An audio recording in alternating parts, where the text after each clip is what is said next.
Painted Painless Learning. જય Hind my dear વિદ્યાર્થીઓ. ધોરણ 12ના જેટલા વિદ્યાર્થીઓ છે કે જેનું 5 મહિના રોજ રિઝલ્ટ આવ્યું, હવે આ રિઝલ્ટથી તમને અસંતોષ હોય કે ભાઈ આપણે જે માર્ક્સ ધાર્યા હતા એ પ્રમાણે માર્ક્સ આવ્યા નથી, આપણે સેટિસ્ફિકેશન પૂરું થયું નથી, તો તમારા માટે જીએસઈબીએ એક લેટર બહાર પાડ્યો છે, ઓફિશિયલ લેટર છે. આને વાંચી અને આપણે જાણીએ કે ભાઈ પેપર રીચેકિંગ કરવા માટેની શું પ્રોસેસ છે, કયા વિષય માટે કેટલા વિષય માટે કેટલી ફીસ છે.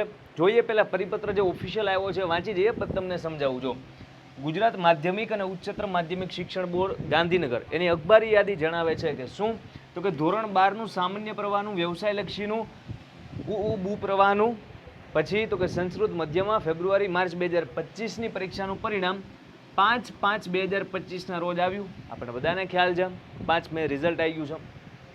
હવે જે ઉમેદવારો છે એ એવું ચાહે છે કે ભાઈ આપણે તો ગુણ ચકાસણી કરાવવી છે, એના માટે અરજી કરવી છે, પેપર રીચેકિંગ કરાવવું છે, તો એના માટે શું સૂચના છે, તો કે એ જેટલા વિદ્યાર્થીઓ આવું ઈચ્છતા હોય એ લોકોએ બોર્ડની વેબસાઇટ ઉપર જવાનું છે, www.gscb.org. જો આ સાઇટ લોડ લેતી હોય તો આપણે જઈશું hsc.gscb.org. બેમાંથી કોઈ પણ એક સાઇટ ઉપર જવાનું છે અને ફોર્મ ફિલઅપ કરવાનું છે જનરલી કે ભાઈ મારે આ સબ્જેક્ટની અંદર છે એ પેપર રીચેક કરાવવું છે, મને આના માર્ક્સ સાથે સંતોષ પૂરો નથી મળ્યો. એ ક્યારથી ક્યાં સુધીમાં, તો કે તારીખ 8/5/2025થી લઈ રોજ સાંજના 5 વાગ્યાથી આ ફોર્મ છે એ ચાલુ થઈ જશે. એટલે 8 તારીખ ઓલરેડી વહી ગઈ છે, આ ફોર્મ સ્ટાર્ટ થઈ ગયા છે. જો પેપર રીચેકિંગ કરાવવું હોય તો એની લાસ્ટ ડેટ છે 15/5/2025. 15 મે વહી ગઈ, સાંજના 5 વાગ્યા સુધી થશે. 15 મે સાંજના 5 વાગ્યા સુધી છે એ આ બધા ફોર્મ છે ભરાશે, એનું રજિસ્ટ્રેશન છે થશે. એ પછી તમે જો ચાહો છો કે ભાઈ મારે તો પેપર ખોલાવવાનો હતો, મારે તો પેપર રીચેક કરાવવાનો હતો, તો પછી એક પણ ચાન્સ આપશે નહીં.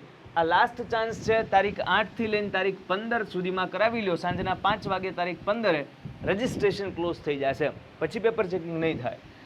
ઓનલાઈન માધ્યમ સિવાય છે બીજી કોઈ પણ રીતના છે એ અરજી રજિસ્ટ્રેશન એ સ્વીકારવામાં આવશે નહીં. એટલે ઓનલાઈન જ આપણે ફોર્મ ભરવાનું છે.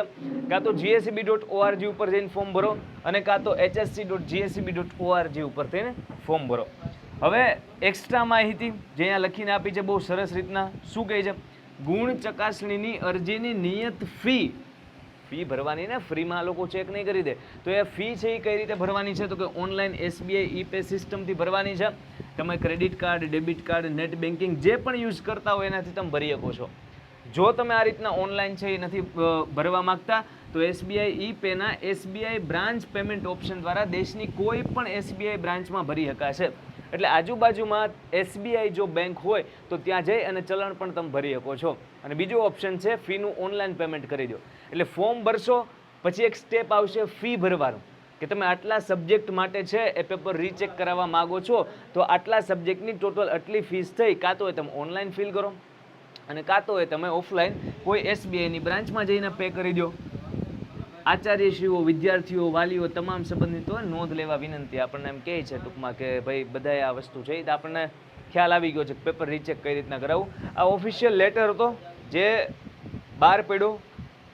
આ લેટરને અનુસંધાન એટલી વસ્તુની ખબર આપણને પડે છે કે જો ભાઈ હું 12થમાં કોઈ 2 વિષયમાં ઓછા માર્ક્સ આવ્યા છે, 3 વિષયમાં ઓછા માર્ક્સ આવ્યા છે, અથવા મેં ધાર્યા હોય કે ભાઈ મારે આ સબ્જેક્ટની અંદર છે એ આટલા માર્ક્સ આવવા જોઈએ પણ એટલા માર્ક્સ આવ્યા નથી, તો મારે પેપર રીચેકિંગ માટે આપવું જોઈએ. અને આ પેપર રીચેકિંગ માટેની એપ્લિકેશન હું ક્યાંથી ને કરી શકીશ, તો કે gscb.org અથવા તો hsc.gscb.org ઉપરથી. બીજું સ્ટેપ હશે ફી ભરવાનું. હું ફી કાં તો ઓનલાઈન ભરી દઈશ અથવા તો ઓફલાઈન SBIની બ્રાન્ચે જઈને ભરતા આવીશ.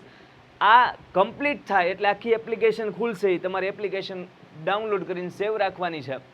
જ્યારે ક્યારે પણ આની એક્ઝામ હશે તમારી, જો મતલબ આની એક્ઝામ તો શું, આ તો પેપર રીચેકિંગ છે ને, પૂરક પરીક્ષા માટે થોડું છે, પણ આ પેપર રીચેકિંગ થઈને થોડાક જ દિવસમાં તમને છે એ માર્ક્સ મળી જશે કે ભાઈ ઓકે સુધારો આવ્યો છે તો પ્લસમાં છે કઈ રીતનો છે. પણ આ પેપર રીચેકિંગ કોને કરાવવું હું તમને કહું. તમે એવું ધાર્યું હોય કે 100માંથી છે એ મારે 90 માર્ક્સ આવવા જોઈએ અને તમારે માર્ક્સ આવ્યા છે 88, તો પછી 2 માર્ક્સ માટે પેપર રીચેક ના કરાવવું જોઈએ. સમજાય છે? પણ તમે જો એવું ધાર્યું છે કે ભાઈ મારે માર્ક્સ આવવા જોઈએ 90 અને તમને માર્ક્સ આવ્યા છે 70, તો પછી 20 માર્ક્સનો સવાલ એટલે બહુ મોટો સવાલ કહેવાય. તો પછી પેપર રીચેક કરાવવું હોય તો તમે અરજી કરી શકો છો. સમજાય? સો બસ આ માહિતી હતી કે જે GSEB દ્વારા ઓફિશિયલી બહાર પાડવામાં આવી હતી. આઈ હોપ કે તમને આ માહિતી છે એ ઉપયોગી લાગી હશે. તમારા મિત્રો સાથે તમે આ ઉપયોગી માહિતીને શેર કરી શકો છો. મળીએ છીએ કોઈ નેક્સ્ટ વિડીયોમાં. જય હિન્દ, જય ભારત. Painted, Painless Learning.